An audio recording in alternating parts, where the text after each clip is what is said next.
दोस्तों, आज की वीडियो में एक important election commission of India 2024 की एक इंपॉर्टेंट डेटा को देखेंगे, जिससे हम समझ पाएंगे कि आखिर क्यों जितनी भी पार्टीज होती हैं इलेक्शन के टाइम में वादा करती है कि हम इतना रोजगार देंगे, मगर हकीकत में उतना रोजगार नहीं दे पाती है।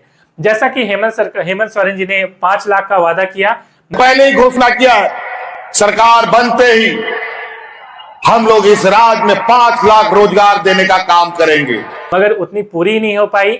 साथ ही साथ पेपर लीक की घटनाएं हो गई। ठीक है, तो एक महत्वपूर्ण सवाल आपके मन में बनता हो कि आखिर ऐसा क्यों, छात्रों की अनदेखी क्यों हो जाती है।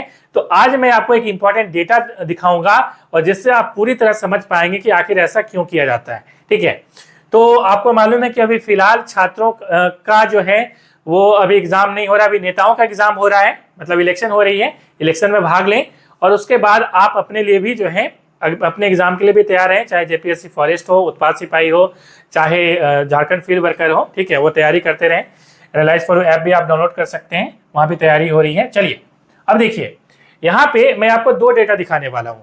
पहला डेटा तो आप यहाँ पे स्क्रीन पे देख पा रहे हैं कि आपकी ताकत को समझना सबसे पहले जरूरी है। मैं आपको आपकी ताकत को पहले समझा रहा हूँ।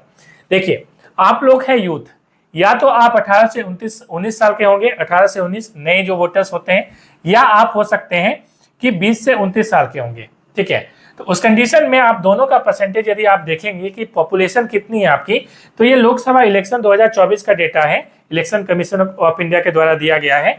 लगभग इसी प्रकार का डेटा आपका विधानसभा में भी लगभग मिलता जुलता होगा। ठीक है, 19-20 होगा थोड़ा बहुत। आप दोनों को मिलाएंगे तो लगभग आप देखेंगे कि 23% जो है आपका वोट परसेंटेज है। दोनों को आप ऐड कर देंगे तो ठीक है, ये 20.38% और इसको ऐड करेंगे तो आप इतना लगभग डेटा पाएंगे। ठीक है, तो आप अपनी ताकत समझना कि 23% आपका पॉपुलेशन है।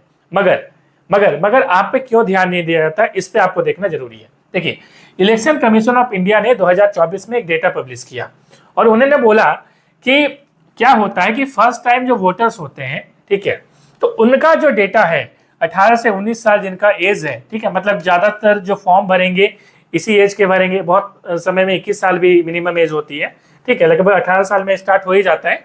ठीक है, तो इस टाइम में क्या होता है कि वोट जो रजिस्टर्ड होती है, मतलब कि लोग तो हैं, छात्र तो फॉर्म वगैरह भर रहे हैं, मगर उनका यदि परसेंटेज देखा जाए कि वो वोटर है या नहीं है, तो आप देखेंगे 38%, मात्र 38% जो है वो यहाँ पे उनका डेटा निकल के आता है। तो आप यहाँ पे देख पा रहे हैं, election commission of India claim that 38% of eligible first time voters which is 18 million. ठीक है, तो आप समझ सकते हैं कि मात्र 38% क्या है कि यहाँ पे शामिल होते हैं, बाकी 61% शामिल नहीं होते हैं, मतलब वो रजिस्टर ही नहीं कराते हैं वोटिंग के लिए।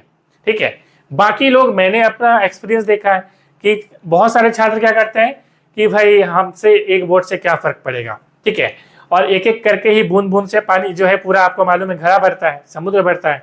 ठीक है, तो ये चीज है।